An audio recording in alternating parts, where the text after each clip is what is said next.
e a utilização da trigonometria tiveram a sua origem na antiguidade, por volta dos séculos V e VI. Aos séculos XVII e XVIII, podemos atribuir a concepção das razões trigonométricas.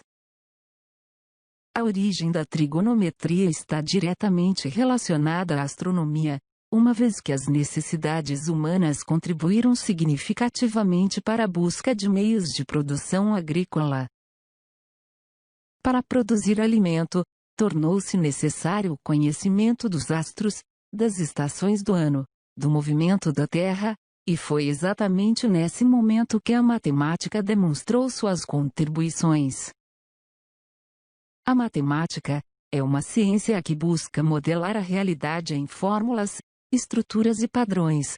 Graças a essa ciência conseguimos transcrever a realidade, numericamente e geometricamente. Os babilônios e os egípcios já estudavam e utilizavam a trigonometria na antiguidade, mas foi no período helênico que o estudo relacionado a essa área das ciências exatas ganhou maior notoriedade. Esses estudos foram motivados em razão da necessidade de se ter um maior rigor relacionado ao conceito da medida de ângulo.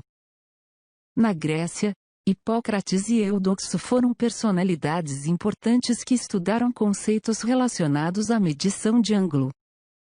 Hipócrates, que foi considerado o pai da trigonometria, foi o responsável pelos estudos relacionados às propriedades das cordas envolvendo os ângulos inscritos em círculos. Ele também criou o que podemos considerar como a primeira tabela trigonométrica. Já Eudoxo realizou o estudo relacionado à medição de ângulo para calcular o tamanho da Terra. Mesmo com tantos estudos relacionados à trigonometria, ainda não se tinha o devido rigor matemático. Euclides e Arquimedes conseguiram, em seus estudos, evidenciar de forma mais clara o que viria a ser a trigonometria que utilizamos nos dias de hoje. Nos estudos realizados por ambos é possível identificar fórmulas equivalentes às razões trigonométricas, ou seja, seno, cosseno e tangente. Sistaxis Mathematica, conhecido também como Almagesto, escrita por Ptolomeu de Alexandria, foi a obra mais significativa para os estudos de trigonometria, que relacionou ângulos centrais com cordas de um círculo.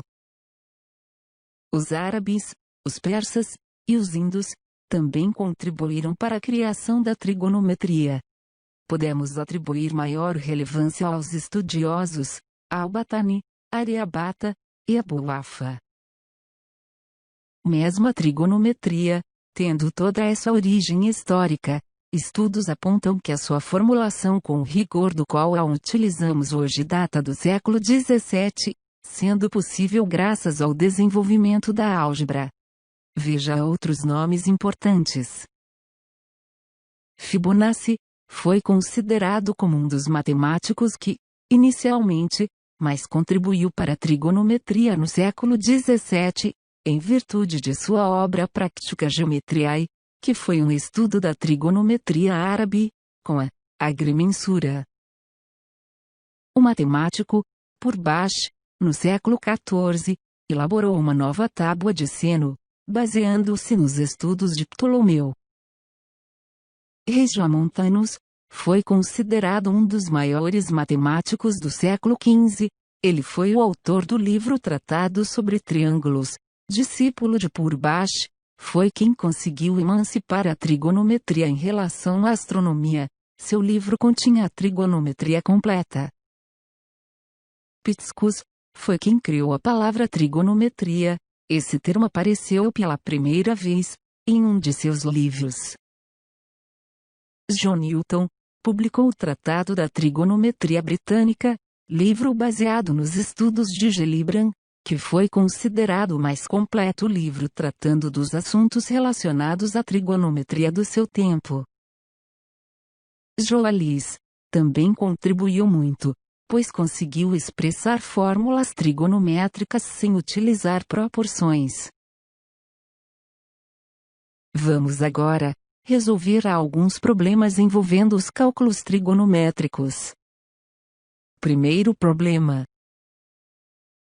Uma rampa lisa de 10 metros de comprimento faz ângulo de 30 graus com o plano horizontal. Uma pessoa que sobe essa rampa inteira eleva-se quantos metros verticalmente? Vamos compreender o problema. Primeiro, o que é dado no problema? É dado a medida da hipotenusa e o ângulo de 30 graus. O que se pede? Descobrir quanto a pessoa eleva-se verticalmente no final da rampa. Segundo, devemos usar os conhecimentos de trigonometria no triângulo retângulo para calcular a altura que a pessoa vai estar ao chegar no final da rampa. Terceiro, por meio dos dados do problema, podemos obter um modelo matemático, onde temos um triângulo retângulo com um ângulo de 30 graus. E a hipotenusa vale 10 metros. Como queremos saber a altura? Vamos indicá-la com um X, no cateto oposto ao ângulo. Aplicando a relação seno, com os dados do problema. Seno de 30 graus é igual a X, dividido por 10.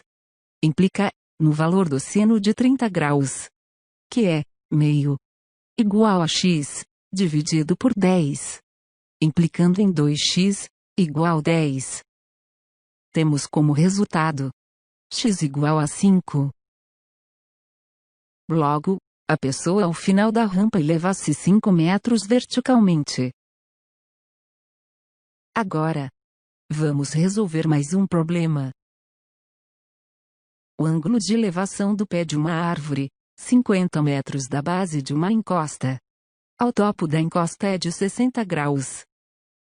Que medida deve ter um cabo que ligue o pé da árvore ao topo da encosta? Vamos compreender o problema. Primeiro, o que é dado no problema? É dado a medida do cateto adjacente e o ângulo de 60 graus. O que se pede? Calcular o tamanho de um cabo que ligue o pé da árvore ao topo da encosta. Terceiro, por meio dos dados do problema, podemos obter um modelo matemático, onde temos um triângulo retângulo com um ângulo de 60 graus e o cateto adjacente de 50 metros. Como queremos saber o comprimento? Vamos indicá-la com um X na hipotenusa. Solução. Temos o ângulo de 60 graus e o valor do cateto adjacente que vale 50 metros.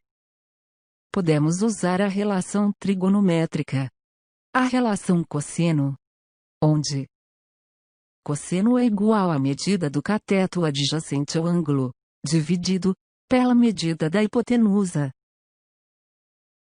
Aplicando a relação cosseno, com os dados do problema.